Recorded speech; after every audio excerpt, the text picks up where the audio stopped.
Dear student, welcome you to Stuti academy. I hope कि आपने पिछले वीडियो को एंजॉय किया होगा। आज हम लोग 12th आईआईटी बैच के सॉलिड स्टेट के नेक्स्ट क्लासेस का जो पीछे तक अभी तक हम लोगों ने पढ़ाया उसके बाद मैं कंटिन्यू कर रहा हूँ। और लास्ट वीडियो में जहाँ तक आपको ध्यान होगा, हम लोगों ने पढ़ा था परसेंटेज पैकिंग एफिशिएंसी, इसका simple cubic unit cell. 2 minute उसको हम लोग ब्रशअप करके और फिर आगे बढ़ते हैं। थोड़ा सा हमने शुरू में ही बतलाया था, टफ तो नहीं कह सकते, but some sort of complications are there in solid state because it requires imagination. Why imagination? जो भी फिगर मैं बनाऊंगा या जो भी फिगर बुक में दिया हुआ रहेगा वो 2 डाइमेंशनल पेपर प्लेन पर 3 डाइमेंशनल फिगर को 100% एग्जैक्ट करा ही नहीं जा सकता। तो कुछ ना कुछ समझने के लिए आपको इमेजिनेशन अप्लाई करना होगा, और इसलिए इस चैप्टर को हम लोग थोड़ा रिपीट कर कर के पढ़ेंगे और थोड़े से कॉम्प्लिकेशंस स्टार्ट्स में। उसके बाद जब फैक्चुअल साइंस के बारे में पढ़ेंगे, जब स्ट्रक्चर ऑफ सॉलिड के बाद के पोर्शन को हम लोग पढ़ेंगे, तो फिर वहाँ कोई इमेजिनेशन का जरूरत नहीं है। तब फिर वहाँ चीज़ों को समझना है, अंडरस्टैंडिंग इंपॉर्टेंट होगा, मेमोराइजेशन इंपॉर्टेंट होगा। तो अभी तक हम लोगों ने पढ़ा कि सॉलिड के 2 क्राइटेरिया होते हैं किसी भी यूनिट सेल को सिलेक्ट करने का, और वह यूनिट सेल के सिलेक्शन के बेसिस पर हम लोगों ने देखा था कि अगर डिफरेंट एक्सिस के अलोंग उसका एक्सपेंशन इक्वल हो, यानी a is equal to B is equal to C and is equal to L, अलग अलग फेसेस के बीच के एंगल अल्फा, बीटा और गामा तीनों एक दूसरे से बराबर हों और इसके एंगल अगर 90 डिग्री हों, तो ऐसे हम लोग यूनिट सेल को हम लोगों ने क्या कहा था? Simple cubic unit cell. क्या कहा था हमने? Simple cubic unit cell. हालांकि सिंपल वर्ड यूज नहीं कर करके आप क्यूबिक यूनिट सेल कह सकते। इस क्यूबिक यूनिट सेल का क्या क्राइटेरिया था? Length is equal to breadth is equal to height,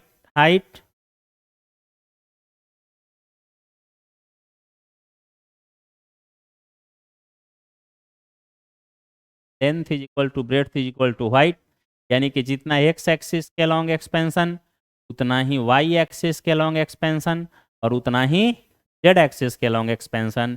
यानी यह अगर एल है तो यह भी क्या होगा? एल, और यह भी क्या होगा? एल। अगर एक्स और वाई के बीच का एंगल अगर 90 डिग्री है तो इस वाई और जेड के बीच का एंगल भी 90 डिग्री और एक्स और जेड के बीच का एंगल भी 90 डिग्री। तब ऐसे यूनिट सेल को हम लोग क्या कहते थे? Cubic unit cell. अब इस क्यूबिक यूनिट सेल में हम लोगों ने फर्दर 3 तरह का पढ़ा। ब्रेविस लैटिस, एक सभी कॉर्नर पर अगर एटम मोलिक्यूल आयन हो तो उसको हम लोगों ने क्या नाम दिया था? Simple cubic cell. Simple cubic unit cell जिसमें पार्टिकल्स एट कॉर्नर थे। Particles are only at corner of the cube. दूसरा हम लोगों ने पढ़ा था बॉडी सेंटर्ड क्यूबिक सेल, और इस बॉडी सेंटर्ड क्यूबिक सेल में क्या था? पार्टिकल्स एट कॉर्नर तो थे ही, एंड एट बॉडी सेंटर, एक हर कॉर्नर पर और एक जो क्यूब का बॉडी सेंटर है वहां। दूसरा हम लोगों ने पढ़ा था face centred cubic unit cell, जिसमें एक कॉर्नर पर तो एटम मॉलिक्यूल और आयन रहेंगे ही रहेंगे, एंड साथ ही साथ and along with the corner one atoms molecules और ions at the each face of centre of each face of cube. यानी कॉर्नर पर होना चाहिए और कहाँ होना चाहिए? Centre of each face. और इसके बेसिस पर हम लोगों ने number of atom of constituent particle per unit cell निकाला था। जिस number of atom per unit cell को हम लोग जेड कह रहे थे, तो सिंपल क्यूबिक के लिए जेड का वैल्यू कितना आया था? तो सिंपल क्यूबिक के लिए जेड का वैल्यू 1 आया, बॉडी सेंटर्ड के लिए जेड का वैल्यू 2 आया, और फेस सेंटर्ड के लिए जेड का वैल्यू 3, सॉरी 4। फेस सेंटर्ड के लिए 4। कैसे? इसमें कोई बहुत डिफिकल्टी नहीं है, समझ सकते हैं। 8 कॉर्नर पर एटम है तो हर कॉर्नर का एटम कितना? 1/8, तो 1/8 इंटू 8 कॉर्नर। हर फेस के सेंटर पर किसी एक क्यूब का कितना होगा? हाफ, और फेसेस कितने हैं? 6 हैं। तो ये कितने हो जाएंगे? 3 + 1 4। क्लियर? आगे हम लोगों ने पढ़ा था कि सिंपल क्यूबिक, बॉडी सेंटर्ड और face centred, simple cubic, body centred cubic और फेस सेंटर्ड क्यूबिक के जेड वैल्यू अलग अलग होने के चलते उसके परसेंटेज पैकिंग एफिशिएंसी क्या हो जाते थे? डिफरेंट हो जाते थे। और हम लोगों ने percentage packing efficiency simple cubic का निकाला था 52% राउंड अबाउट, और फेस सेंटर्ड का निकाला था 74% राउंड अबाउट। और आप लोगों को हमने कहा था कि आप खुद निकाल करके कैलकुलेट करके रखेंगे और do yourself for your practice था to calculate the packing efficiency of B. और इस परसेंटेज पैकिंग एफिशिएंसी का मीनिंग क्या था? यह बतलाता था percentage of volume of unit cell, percentage of volume of unit cell occupied by constituent particle, occupied by constituent particle। इसने हम लोगों ने फॉर्मूला क्या लिखा था? Volume occupied by particle, occupied by particle divided by volume of unit cell. तो यह तो fraction of volume occupied by molecule हुआ, और फ्रैक्शन को परसेंटेज में बदलने के लिए 100 से हम लोग क्या करते थे? मल्टीप्लाई करते थे। तो इस एक फॉर्मूला के बेसिस पर हम लोगों ने 2 यूनिट सेल का, यानी कि सिंपल क्यूबिक यूनिट सेल का और face centred unit cubic cell का हम लोगों ने परसेंटेज एफिशिएंसी डाला। इसमें हम लोगों ने वॉल्यूम ऑफ यूनिट सेल को एल क्यूब के टर्म में लिख रहे हैं, volume of atoms molecules ions को 4/3 पाई आर क्यूब लिख रहे हैं, बिकॉज दे आर स्फेरिकल। तो वॉल्यूम ऑफ स्फीयर के फॉर्मूला में उसका रेडियस इन्वॉल्व है, volume of unit cell cubic है, इसमें लेंथ इन्वॉल्व है। तो हम लोगों ने लेंथ को आर के टर्म में बदला सो दैट कि R cube to R cube cancel हो जाए, और only by knowing the value of Z, only by knowing the nature of cubic unit cell हम लोग परसेंटेज डाल लिए थे। उसी को आप आगे आज बढ़ाते हैं और जरा देखते हैं कैसे बॉडी सेंटर्ड का हम लोग बनाएंगे। तो बॉडी सेंटर्ड क्यूबिक सेल में क्या था? 1 एटम और मॉलिक्यूल और आयन, हर जगह लिखने का जरूरत नहीं है, 1 पार्टिकल भी लिख सकते थे। तो 1 एटम एट ईच कॉर्नर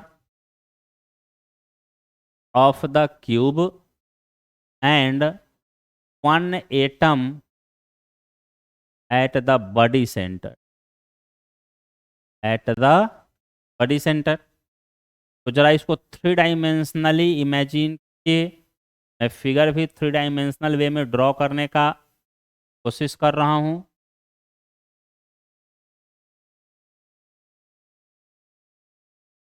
है तो हर कॉर्नर पर तो आपके एक एक एटम या मॉलिक्यूल या आयन को तो रखने ही रखने हैं।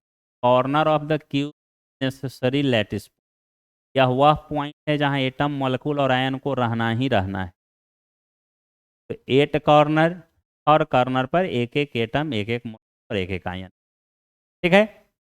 और एक फेस के सेंटर पर, यानी कि इस अपोजिट डायगोनल के सेंटर पर, इस अपोजिट डायगोनल के सेंटर पर और इस अपोजिट डायगोनल के सेंटर पर, तो यहाँ पर रखना है जो अपोजिट डायगोनल के सेंटर पर होगा। तो इस लाइन को ए और बी अगर हम लोग माने, देखिए तो पहले आप इसको ए, बी और डी मानिए और थोड़ा सा इसको एक्सपेंड कीजिए। अगर इस ए और बी का वैल्यू हम लोग को निकालना है तो हम इसको ऐसा कर सकते हैं कि ए और इसको डिलीट कीजिए, थोड़ा सा हम घबराना नहीं है।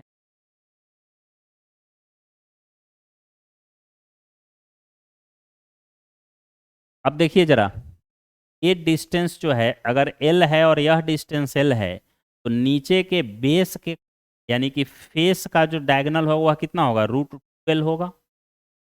तो ए डी आपका √12 हो गया, और बी डी आपका क्या है? एल है। तो ए और बी क्या हो जाएगा? ए बी क्या हो जाएगा? अंडर रूट 3l हो जाएगा। ठीक है, √2l का स्क्वायर प्लस l का स्क्वायर अंडर रूट। अब इस डायगोनल के अलोंग देखिए तो अपोजिट डायगोनल के अलोंग एटम का अरेंजमेंट कैसे होगा। एक सेंटर पर जो एटम होगा, दो कॉर्नर के एटम के बीच में बॉडी सेंटर का एटम होगा जिसमें कॉम्पैक्ट अरेंजमेंट होगा। तो इस डिस्टेंस को हम लोग क्या कहेंगे, आर रेडियस ऑफ एटम। इसको क्या कहेंगे, डायमीटर है यानी 2r, और इसको क्या कहेंगे, r। और यह बॉडी डायगोनल जो है जिसका वैल्यू क्या है, √3l है। तो हम लोग क्या कहेंगे, l is equal to √3l is equal to 4r, तो l is equal to 4/√3r। अब z का वैल्यू हमको पता है, बॉडी सेंटर्ड का z कितना होता है, 2। तो परसेंटेज पैकिंग इफिशियंसी हम कैसे निकालेंगे, volume occupied by constituent particle, volume of atom यानी दोनों atom, by volume of unit cell, volume of unit cell into क्या करना है, 100 करना है। तो एक एटम का वॉल्यूम होगा 4/3πr³, लेकिन z के जगह पर 2 आपने रखा है, यानी बॉडी सेंटर्ड क्यूबिक सेल में per unit cell there is 2 atom. तो यहाँ क्या करिएगा, 2 से मल्टीप्लाई करिएगा, और यहाँ वॉल्यूम ऑफ यूनिट सेल हमको क्या रखना है, L³, और यह आपका आ गया fraction of volume occupied bye solid sphere. तो परसेंटेज में बदलने के लिए इसको 100 से क्या करेंगे, मल्टीप्लाई। तो यहाँ से देखिए तो 2 × 4πr³ डिवाइडेड बाई 3, और 3 और l को r के टर्म में लिख रहे हैं, यानी 4/√3 का क्यूब। अगर l³ करेंगे तो यहाँ क्या करेंगे, इसका भी क्यूब करेंगे और r³ भी करेंगे। तो r³ से r³ कट गया, 4 पता है, √3 पता है, पाई पता है, 2 है, 3 है। को फ्रैक्शन को कैलकुलेट करना है परसेंटेज में, 100 से मल्टीप्लाई करेंगे और ये राउंड अबाउट कैलकुलेट करेंगे तो आपका 74% आएगा। मतलब कि सबसे पहले हम लोगों ने क्या किया कि बॉडी सेंटर्ड में बॉडी डायगोनल के अलोंग कंटिन्यूटी को इमेजिन किया। बॉडी डायगोनल जो होगा उसके अलोंग क्या होगा, कंटिन्यूटी होगा। वहाँ से हम लोगों ने एल एंड आर के बीच रिलेशन एस्टेब्लिश किया। स्मॉल आर लिख सकते हैं रेडियस ऑफ स्फीयर। तो एल एंड आर के बीच रिलेशन एस्टेब्लिश किया। जेड हमको ऑलरेडी पता था कितना, बॉडी सेंटर्ड के लिए 2 था, और बाकी हम लोगों ने फॉर्मूला अप्लाई किया और उस फॉर्मूला में इस वैल्यू को फिट करके कैलकुलेट।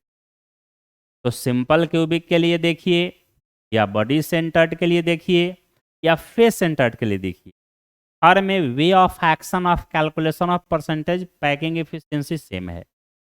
सबसे पहले हम लोग कंटिन्यूटी को खोजेंगे और उस कंटिन्यूटी के अलोंग हम लोग एल और आर में रिलेशन एस्टैब्लिश करेंगे। एल को आर के टर्म में लिख करके जेड का वैल्यू पुट करेंगे, चूंकि जेड का वैल्यू ऑलरेडी डिराइव्ड है, और हमारा परसेंटेज पैकिंग एफिशिएंसी चल जाएगा। तो सॉलिड जितने भी आपके सब्सटेंस होंगे जो क्यूबिक लैटिस में एग्जिस्ट करेंगे, उस क्यूबिक लैटिस के सॉलिड के 3 ही ब्रैविस लैटिस होंगे, और इस तीनों ब्रैविस लैटिस के बीच का रिलेशन आप आसानी से निकाल सकते हैं। अब अगर इसी में आपको एग्जाम्पल कुछ दिया हुआ, जैसे जेईई मेंस में क्वेश्चन पूछा कि हर कॉर्नर पर NaCl का स्ट्रक्चर है, Cl है, Cl है, और यहाँ पर R है, Na+ है छोटा। तो अब L और R के टर्म में रेडियस का रेशियो निकालना था। तो देखिए, तो सबसे पहले तो हमको ये पता है कि ये साइड लेंथ है L, यहाँ पर रेडियस ऑफ क्लोरीन -A हो गया, ये 2R ऑफ सोडियम हो गया, और ये रेडियस ऑफ क्लोरीन हो गया, और इसी के बीच रिलेशन निकालना था, यानी जो भी सिंपल क्यूबिक और फेस सेंटर्ड का फार्मूला था उस फार्मूला को अप्लाई करना था। बॉडी के अलोंग क्या था, बॉडी डायगोनल के अलोंग या फेस डायगोनल के अलोंग कंटिन्यूटी था, और उस कंटिन्यूटी को अप्लाई कर देना था आर के टर्म्स में। दूसरा, जब भी आप इस सॉलिड स्फीयर के बारे में आप स्टडी करेंगे तो आगे एक और बड़ा इंपॉर्टेंट चीज आपका आएगा, density of solid, relation between density of solid and volume of unit cell. देखिए तो कल जैसा कि हम लोगों ने पढ़ा था कि एक ही यूनिट सेल क्या था, स्मॉलेस्ट रिपीटिंग यूनिट था। यानी यूनिट सेल को हर अलग अलग डायरेक्शन में, एक्स एक्सिस के अलॉन्ग, वाई एक्सिस के अलॉन्ग और जेड एक्सिस के अलॉन्ग अगर हम प्रोपेगेट कराते थे, सॉलिड का फॉर्मेशन होता था। मैं 2 डाइमेंशनल पेपर प्लेन पर, बोर्ड के प्लेन पर फिगर बना रहा हूँ, आप इसको 3 डाइमेंशनल इमेजिन कीजिएगा। यह एक्स और वाई एक्सिस हुआ तो जेड इसके क्या होगा, परपेंडिकुलर, यानी उसके ऊपर भी यूनिट सेल, इसके नीचे भी यूनिट। अब अगर यूनिट सेल का डेंसिटी अगर डी है तो हर जगह यूनिट सेल के ही रिपीटेशन से पूरा का पूरा सॉलिड बना है। तो यहाँ का अगर डेंसिटी डी है तो यहाँ का डेंसिटी भी क्या होगा, डी। यहाँ का डेंसिटी भी क्या होगा, डी। यानी हर पोर्शन का डेंसिटी सेम है।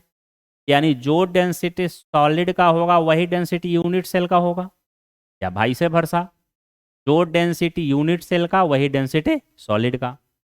तो डेंसिटी का सिंपल फॉर्मूला हम लोगों के पास क्या है जी, density is equal to mass by volume. तो अगर हम डेंसिटी ऑफ इंटायर सॉलिड निकालना चाहते हैं तो इंटायर सॉलिड के मास को डिवाइड कर देंगे वॉल्यूम ऑफ सॉलिड से। लेकिन अगर हम लोग डेंसिटी यूनिट सेल का निकालना चाह रहे हैं, अगर हम लोग डेंसिटी यूनिट सेल का कैलकुलेट करना चाह रहे हैं तो यहाँ पर हम लोग क्या रखेंगे, mass of unit cell divided by volume of unit cell, volume of unit cell. और कहीं अगर किसी सॉलिड स्टेट के क्वेश्चन के कैलकुलेशन में अगर आपको नहीं दिया हुआ है कि what is the type of unit cell, तो आपको क्यूबिक यूनिट सेल लेकर के चलना है। और ऐसे भी वॉल्यूम बराबर क्या होता है, length into breadth into height. तो अगर ए बी और सी में रिलेशन नहीं दिया हुआ है तो हम क्यूबिक यूनिट सेल मान करके चलेंगे। और हम लोग समझेंगे कि a is equal to B is equal to c equal to l है, और इसलिए वॉल्यूम ऑफ यूनिट सेल की जगह पर सिंपली हम लोग लिख सकते हैं एल क्यूब। तो हम लोगों को अब डेंसिटी निकाल लेते हैं यूनिट सेल का, और जो डेंसिटी यूनिट सेल का वही डेंसिटी सॉलिड का, because entire solid is composed of repetition of unit cell. और इसलिए यूनिट सेल को हम लोगों ने क्या कहा था, simplest repeating unit. The simplest repeating unit was unit cell. Unit cell क्या है, द सिंपलेस्ट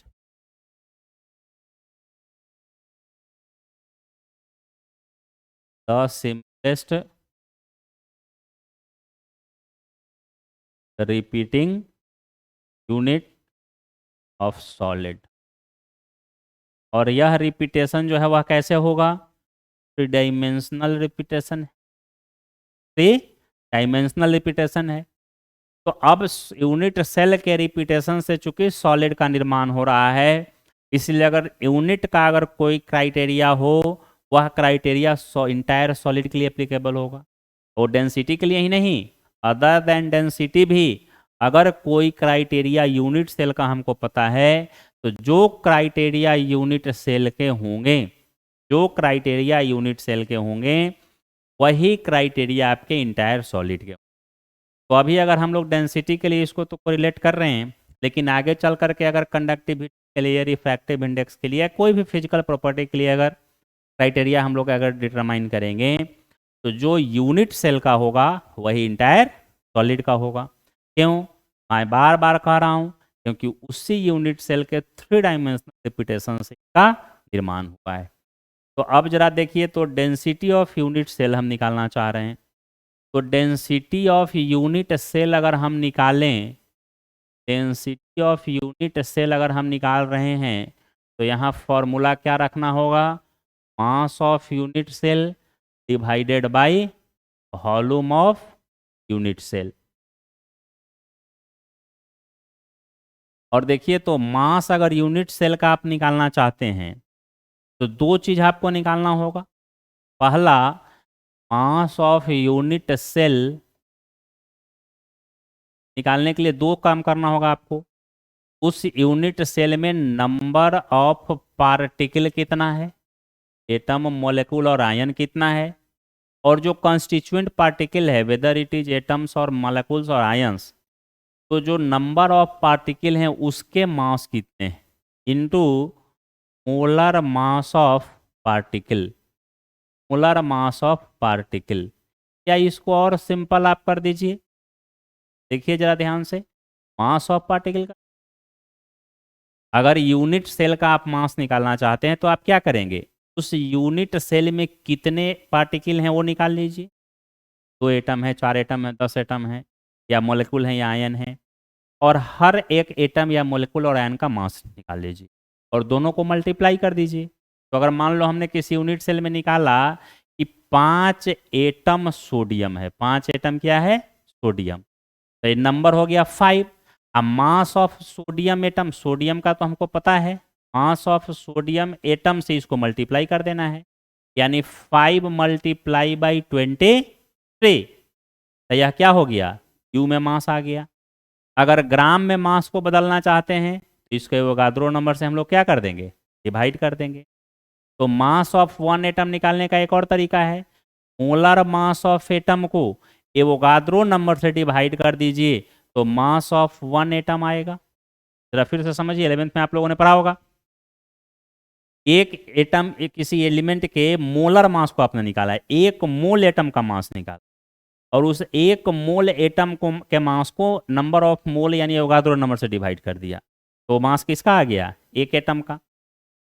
तो पहले तो मास ऑफ यूनिट सेल के जगह पर आप ये काम करेंगे, और दूसरा वॉल्यूम ऑफ यूनिट सेल अगर हमको निकालना हो तो वॉल्यूम ऑफ यूनिट सेल हम लोग क्या करेंगे, length into breadth into height, लेकिन if but if relation is not given then we have to assume it's cubical and l cube हम लोग ले लें।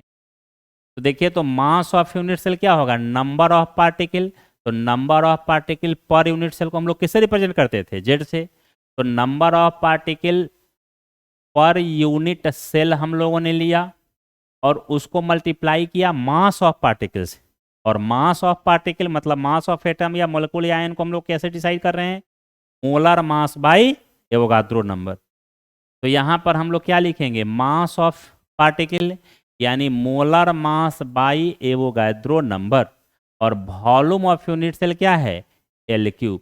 तो यह हमारा डेंसिटी होगा। अब इसमें देखिए तो Avogadro number N A need not to give, यह दिया हुआ नहीं रहेगा और इसकी कोई ज़रूरत भी आपको नहीं है। 6.022 इंटू 10⁻23 पर मोल ले लीजिएगा आप, ठीक है। अब जे एम जो है वह मोलर मास है, मोलर मास क्या यूनिट क्या होगा, ग्राम पर मोल यूनिट होगा, और अगर एलिमेंट है तो एटॉमिक वेट के बराबर, और कंपाउंड है मॉलिक्यूल है तो मॉलिक्यूलर वेट के बराबर, आयन भी है तो एटॉमिक वेट के बराबर। लेंथ को अगर आप सेंटीमीटर क्यूब में लीजिएगा तो सीसी में वॉल्यूम आएगा, लीटर क्यूब में आ सकता है, मीटर क्यूब में आ सकता है। तो अब जरा यूनिट के बारे में देखिए, तो यूनिट के बारे में देखिए, density is equal to Z M by N A L cube. Z जो है वह number of atoms molecules ions है, यानी यूनिटलेस है। मोलर मास का यूनिट तो फिक्स्ड है, आपके क्या आएंगे, ग्राम पर मोल, और एवोगाद्रो नंबर जो है N A is not simply equal to 6.02 10⁻23। N A के जगह पर सिंपली आप समझ रहे हैं कि इट इज ए नंबर 6.022 10⁻23, तो आप गलत हो जाएंगे, आप यूनिट वाइज आपका फाइनल रिजल्ट रॉन्ग होगा। कहीं भी अगर एन ए का वैल्यू लेना हो तो आप समझेंगे इसका मतलब 6.02 into 10⁻23, of course numerical value यही होगा, but this much particle contains in 1 मोल।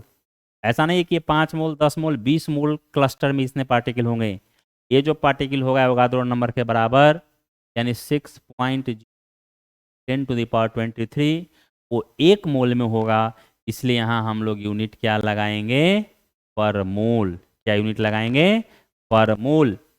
तो देखिए तो यहाँ Na का यूनिट है आपका पर मोल, और एल क्यूब लेंथ का आप ले रहे हैं सेंटीमीटर क्यूब में, मीटर क्यूब में, लीटर क्यूब में, जो भी ले लीजिए। तो आप मान लीजिए कि लेंथ सेंटीमीटर में लिए तो वॉल्यूम को आपने ले लिया सेंटीमीटर क्यूब। तो देखिए तो पर मोल से पर मोल कट गया, और डेंसिटी का यूनिट क्या बच जाएगा, ग्राम। सेंटीमीटर क्यूब है तो ऊपर जा करके क्या हो जाएगा, पर सेंटीमीटर क्यूब। अगर इसको आपने लेंथ को मीटर में लिया तो वॉल्यूम क्या हो जाएगा, मीटर क्यूब। तो फिर डेंसिटी क्या हो जाएगा, ग्राम पर मीटर क्यूब, और नहीं तो फिर -3। अगर लीटर ले रहे हैं वॉल्यूम तो क्या हो जाएगा, ग्राम पर लीटर। तो डेंसिटी की यही यूनिट आपके आएंगे। हमेशा इस बात का ध्यान रखिएगा, यह मोलर मास है, किसी एक एटम का मास नहीं है, किसी एक एटम या मॉलिक्यूल या आयन के मास नहीं है। This is the mass of 1 mole of atom और 1 मोल ऑफ कंपाउंड और 1 मोल ऑफ आयन। को जरा ध्यान रखना होगा। Capital M density D is equal to Z into M by L cube into Avogadro number.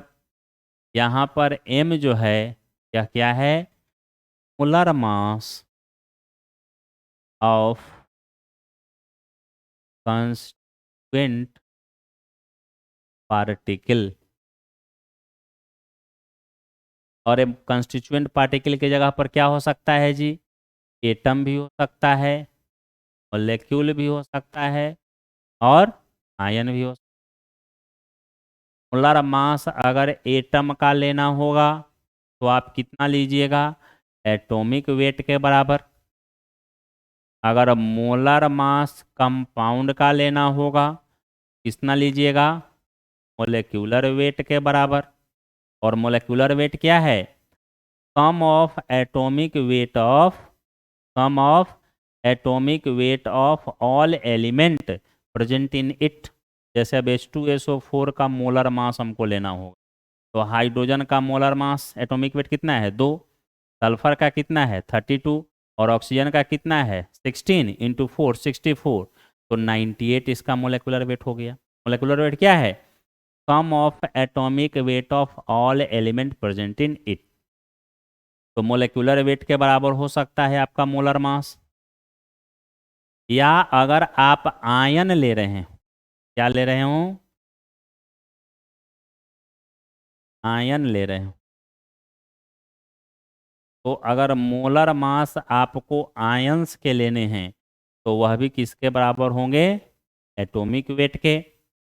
और यूनिट तीनों का कॉमन होगा, क्या होगा, ग्राम पर मोल।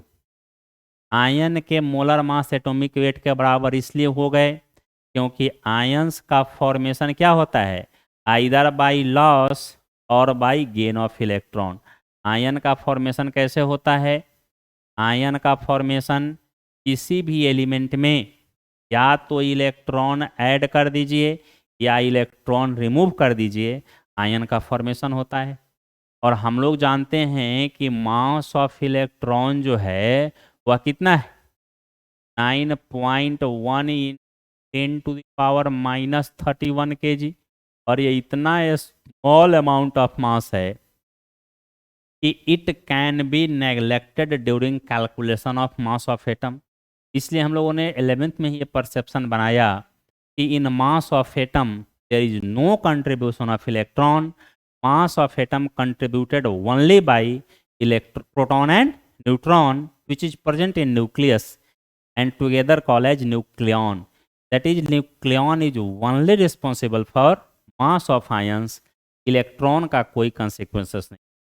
तो अब अगर एलिमेंट में इलेक्ट्रॉन को ऐड करने से या रिमूव करने से आयन बन रहे हैं, जैसे मान लो क्लोरीन में हमने इलेक्ट्रॉन ऐड कर दिया, आयन बन गया क्लोराइड। या सोडियम में हमने इलेक्ट्रॉन रिमूव कर दिया, बन गया सोडियम प्लस। तो अगर क्लोरीन का मास 35.5 था तो अभी भी मास 35.5 ही रहेगा, क्योंकि इलेक्ट्रॉन जो आपने ऐड किया उसका मास क्या था, 0। सोडियम का अगर मास 23U था तो सोडियम प्लस का मास भी 23U होगा, क्योंकि जो इलेक्ट्रॉन आपने लूज कराया उसका खुद मास क्या है, 0। यहाँ सर्किल का मतलब मैं कोई इंपॉर्टेंट पॉइंट नहीं लिख रहा हूँ, ये सर्किल का मतलब हम लिख रहे हैं कि इसका मास कितना हो गया, 0। तो 0 मास क्लोरीन में आपने ऐड किया या सोडियम में 0 मास रिमूव किया तो मास रिमेन्स क्या, सेम, 23 का 23 एंड 35 का 35। एंड दैट्स वाई कि हम लोगों ने मोलर मास ऑफ आयंस को कितना लिया, एटॉमिक वेट के बराबर लिया। तो अब अगर क्वेश्चन आपके दिए हुए रहेंगे कि मान लो क्वेश्चन इस तरह का हो सकता है, अभी हम लोग प्रैक्टिस करेंगे कि मान लो कोई एलिमेंट है, सिल्वर ही दे देगा कि crystallizes in P structure, cubic closed pack structure. या अगर आप पर और क्वेश्चन सेटर मेहरबान हुआ तो डायरेक्ट दे देगा FCC, face centred cubic lattice, दे देगा कि having a density something XYZ given, okay. Radius of l silver atom दे देगा तो पूछेगा आपको length of cube, side length, या लेंथ अगर दिया हुआ रहेगा तो रेडियस ऑफ सिल्वर आपसे पूछे। तो देखिए, तो जो फॉर्मूला है density equal to Z into M divided by N A into L. तो अब इसमें देखिए तो एल और आर के बीच तो आपने रिलेशन निकाल लिया, अगर दे दिया FCC तो हमको समझ में आ गया कि L is equal to 2√2R। तो अगर लेंथ दिया हुआ है तो R निकाल लेंगे, R दिया हुआ है तो लेंथ निकाल लेंगे। तो आपका इनडायरेक्टली यह वॉल्यूम दिया हुआ है, जेड दिया हुआ है, FCC या BCC दे दिया तो जेड दिया हुआ है, एवोगाद्रो नंबर कांस्टेंट है और डेंसिटी दिया हुआ है। तो अगर ये इन्फॉर्मेशन दिए हुए हैं और आपसे पूछ दें कि what is the molar mass of silver, और पूछेगा कि ये जो कैलकुलेटेड मोलर मास है उसका एब्सोल्यूट मास के साथ कोरिलेशन मतलब, तो आराम से निकाल सकते हैं। यानी 3 बात का ध्यान रखना है इस फॉर्मूला में। देखो, मैंने शुरू में ही बतलाया था कि सॉलिड स्टेट के जितने भी न्यूमेरिकल हैं वे सभी के सभी न्यूमेरिकल एक ही फॉर्मूलाई पर बनेंगे, और यह फॉर्मूला है डेंसिटी का formula, T is equal to Z into M L cube by N A. और इसलिए इसको हम कम से कम 10 बार हमने लिखा और 10 बार समझाया ताकि आपको याद ही हो जाए। याद क्या करना है, डेरिवेशन है तो निकाल भी ले सकते हैं। तो अब इसमें Na तो क्या है, कांस्टेंट है। अगर कोई एलिमेंट या मॉलिक्यूल का नाम अगर दे दिया तो इसका मोलर मास भी क्या है, कांस्टेंट है। अगर एलिमेंट अननोन है तो ये कांस्टेंट नहीं भी हो सकता। अगर यूनिट सेल का नेचर दिया हुआ है तो जेड भी क्या हो जाएगा, फिक्स्ड हो जाएगा। तो अब अगर डेंसिटी देगा तो लेंथ निकाल दीजिएगा, लेंथ देगा तो डेंसिटी निकालिएगा। या जेड पता है, यूनिट सेल का टाइप पता है, तो एल और आर के बीच रिलेशन पता है, तो एल नहीं भी दिए हुए अगर आर भी दिए हुए हैं तो एल निकाल लेंगे और एल और डेंसिटी के बीच रिलेशन निकाल। अगर एलिमेंट स्पेसिफाइड नहीं है तब हमारे पास कितने अननोन क्वांटिटी हो गए जी, जरा ध्यान दीजिए। तब मोलर मास भी हमारा क्या होगा, अननोन होगा। तब वैसी स्थिति में मोलर मास भी अननोन, लेंथ भी अननोन और डेंसिटी भी अननोन। तो 3 में कोई 2 दिया हुआ रहेगा, ठीक है। अगर एलिमेंट अननोन है तो फिर देखिए density is equal to Z M L cube N A.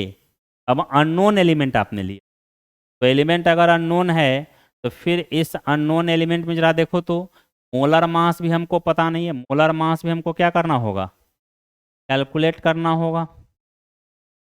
Molar mass भी हमको क्या करना होगा, पता करना होगा। एल क्यू भी पता करना होगा और डेंसिटी भी पता करना होगा अगर अननोन है तो। लैटिस क्रिस्टल अगर नहीं दिए हुए तो जेड भी अननोन है, तो 4 में से कोई 3 का वैल्यू दिए हुए रहेगा, चौथा हम निकाल लेंगे।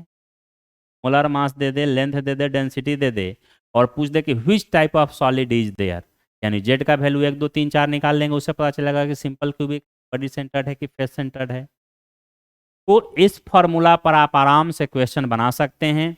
अब हम लोग कल पढ़ेंगे 2 dimensional and 3 dimensional conversion of 2-dimensional arrangement pattern in 3-dimensional, and how many arrangement patterns are there for solid.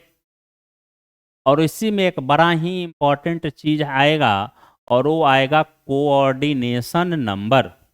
तो इस डेंसिटी के फॉर्मूला के बाद अगर सबसे ज़्यादा इम्पोर्टेंट कोई चीज़ आने वाला है तो आएगा कोऑर्डिनेशन नंबर। तो कोऑर्डिनेशन नंबर से भी स्ट्रक्चर पता चल जाता है और स्ट्रक्चर से कोऑर्डिनेशन नंबर पता चल जाता है, यानी भाई से वर्सा। जैसे जेड से हमको स्ट्रक्चर पता चल जाता था या स्ट्रक्चर से जेड पता चलता था, वैसे ही कोऑर्डिनेशन नंबर से हम लोग नेचर ऑफ सॉलिड पता करेंगे, स्ट्रक्चर पता कर सकते हैं, या nature of solid that is structure of solid से कोऑर्डिनेशन। ठीक है, तो आज आप लोग इस वीडियो को ध्यान से देखें, 2 बार 3 बार देखें, और and this is the only formulae of this chapter through which we can solve numerical. तो इस चैप्टर के सभी न्यूमेरिकल्स आपके एक ही फॉर्मूलाई से बनेंगे। तो इसको आप लोग आज ध्यान से देखिए, और इसको ध्यान से देखने के बाद क्वेश्चन का प्रैक्टिस आप लोग करेंगे। अगले क्लास में हम लोग भी कुछ क्वेश्चन प्रैक्टिस करेंगे और तब हम लोग आगे बढ़ेंगे how to convert two dimensional arrangement pattern in 3 dimension. ठीक है, तो इसके लिए आप लोग जा कर के एक बार वीडियो को देखिए, और इस वीडियो को एक बार देखने के बाद आप लोग क्वेश्चन को 2-3 बार प्रैक्टिस करेंगे। कल हम लोग भी क्वेश्चन इस पर प्रैक्टिस करेंगे। Then you will be perfect in solving the numerical question of solid state. Okay, thank you very much.